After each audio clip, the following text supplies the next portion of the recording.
Good morning traders. വീണ്ടും ട്രംപിൻ്റെ ഒരു താരിഫ് ഫിയറാണ് ഗ്ലോബൽ മാർക്കറ്റിൽ ഇപ്പോൾ ചർച്ച ചെയ്യപ്പെടുന്നത്.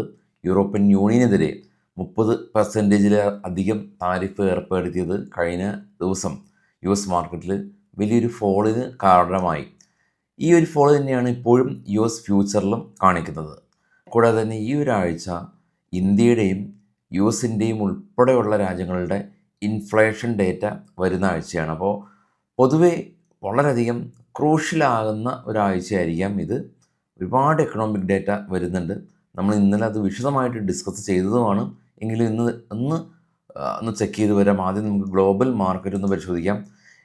ഏറ്റവും താഴെ നാസ്ഡാക്കും ഡോയും റെഡിൽ ക്ലോസ് ചെയ്തും അതിന് മുകളിലുള്ള 3 യൂറോപ്യൻ മാർക്കറ്റ് റെഡിൽ ക്ലോസ് ചെയ്തതും നമ്മൾ കണ്ടു. എന്നാൽ ഡോ ഫ്യൂച്ചർ, ഇപ്പോൾ ട്രേഡ് ചെയ്യുന്ന ഡോ ഫ്യൂച്ചർ 183 പോയിൻറ്റ് മൈനസാണ്, ഓൾമോസ്റ്റ് മിഡിൽ. ഇതിപ്പോൾ ട്രേഡ് ചെയ്യുന്ന, കൂടാതെ അതിന് മുകളിൽ ട്രേഡ് ചെയ്യുന്ന ജപ്പാൻ മാർക്കറ്റ് നിക്കി 222 പോയിൻറ്റിൻ്റെ ഒരു ഫോളോ ഉണ്ട്. ഏറ്റവും ടോപ്പിലേക്ക് പോകുകയാണെങ്കിൽ ബിറ്റ്കോയിൻ അതിശക്തമായിട്ട് ബഹുദൂരം മുന്നോട്ട് പോയി എന്നുള്ള ഒരു കാഴ്ച കാണാൻ സാധിക്കും. 1,18,000 ആയിട്ടുണ്ട് ബിറ്റ്കോയിൻ്റെ സ്പോട്ട്. ഇതാണ് ഗ്ലോബൽ അപ്ഡേറ്റ്. ഏറ്റവും ആദ്യം കൺട്രി US ആണ്. കാണാം, ഇൻഫ്ലേഷൻ ജൂലൈ 15 വരുന്നുണ്ട്. അതുപോലെ തന്നെ പെട്ടെന്ന് നോക്കുകയാണെങ്കിൽ ഇന്ത്യയിലേക്ക് വരികയാണെങ്കിൽ ഇൻഫ്ലേഷൻ ജൂലൈ 14 വരുന്നുണ്ട്. ഇന്ത്യയുടെ WP ഇൻഫ്ലേഷൻ വരുന്നുണ്ട്. അതുപോലെ ഇത് നമ്മളുടെ ട്രേഡബിലിറ്റി ടാബിലെ ഗ്ലോബൽ ഇവൻ്റാണ്. അപ്പോൾ ഇതിൻ്റെ ലിങ്ക് ഞാൻ ഫസ്റ്റ് കമൻറ്റിൽ പിൻ ചെയ്ത് വെക്കാം. ഒരുപാട് എക്കണോമിക് ഡേറ്റാസ് എല്ലാം തന്നെ നോക്കി നമ്മൾ ഓവർനൈറ്റ് പൊസിഷൻസ് എല്ലാം തന്നെ ഹോൾഡ് ചെയ്യുക ശ്രമിക്കുക. കൂടാതെ തന്നെ ഡിവിഡൻഡ് ഡീറ്റെയിൽസും റിസൾട്ട് അനൗൺസ്മെൻറ്റും ഇതേ ട്രേഡബിലിറ്റി ടാബിലുണ്ട്. ഫസ്റ്റ് കമൻറ്റിൽ ഞാൻ പിൻ ചെയ്ത് വെച്ചിട്ടുണ്ട്. അപ്പോൾ അത് നിങ്ങൾ ചെക്ക് ചെയ്യുക. ഗ്ലോബൽ ഇവൻറ്റുകളെല്ലാം തന്നെ അവിടെ കാണും. അപ്പോൾ നേരത്തെ സൂചിപ്പിച്ച പോലെ തന്നെ ഇത്ര അധികം ഈവൻഫുള്ളായിട്ടുള്ളൊരു ആഴ്ചയാണ് ഈ ഒരാഴ്ച. കൂടാതെ തന്നെ നമ്മളുടെ Q1 റിസൾട്ടുകളും വരുന്നുണ്ട്.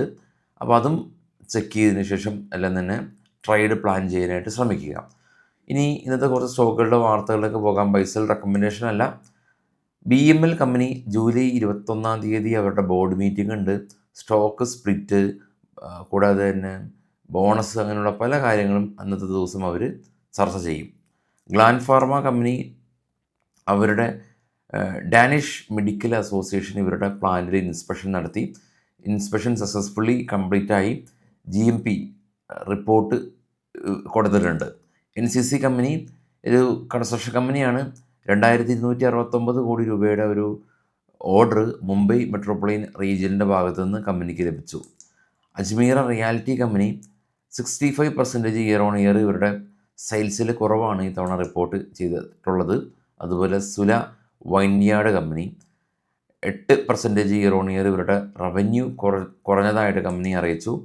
IRB ഇൻഫ്ര ടോൾ കളക്ഷൻ എല്ലാം തന്നെ 8% ഉയർച്ച കമ്പനി കൈവരിച്ചു. റൈറ്റ്സ് കമ്പനി ഇവർക്ക് 46 കോടി രൂപയുടെ ഒരു ഓർഡർ ഇവർക്ക് ലഭിച്ചതായിട്ടുള്ള കമ്പനി അറിയിച്ചു. വിഷ്ണു പ്രകാശ് പിങ്കില കമ്പനി ഇവർക്ക് ഒരു ഓർഡർ ലഭിച്ചിട്ടുണ്ട്. 77 കോടി രൂപയുടെ ഒരു ഇൻഫ്രാസ്ട്രക്ചർ ഓർഡർ കമ്പനിക്ക് ലഭിച്ചു. ക്വൽട്ട പാലറ്റിൽ കമ്പനി 6% സെയിൽസ് വോളിയം ക്വാർട്ടർ ബേസിൽ കമ്പനി ഉയർച്ച കൈവരിച്ചു. HFCL കമ്പനി ഇവിടെ മാനുഫാക്ചറിങ് ഫെസിലിറ്റി എക്സ്പാൻഡ് ചെയ്യുകയാണ് എന്നുള്ള ന്യൂസ് ഉണ്ട്. RVNL കമ്പനിക്ക് 213 കോടി രൂപയുടെ ഓർഡർ ലഭിച്ചു. ഹഡ്കോ കമ്പനി മധ്യപ്രദേശിലുള്ള അർബൻ ഡെവലപ്മെൻറ്റ് കോർപ്പറേഷനായിട്ട് ഹഡ്കോ ഒരു പുതിയ ബിസിനസ് കോൺട്രാക്റ്റ് സൈൻ ചെയ്തു. രാജു എഞ്ചിനീയറിംഗ് കമ്പനി 5 കോടി രൂപയിൽ നിന്ന് 14 കോടി രൂപയിലേക്ക് പ്രോഫിറ്റ് ഉയർത്തി. ഗോൾഡ് കാർട്ട് ജ്വല്ലേഴ്സ് കമ്പനിക്ക് 1000 കോടി രൂപയുടെ ഗോൾഡ് ഇമ്പോർട്ട് ചെയ്യാനായിട്ടുള്ള ലൈസൻസ് കിട്ടിയതായിട്ടുള്ളതാണ് ഇപ്പോഴുള്ള ന്യൂസ്.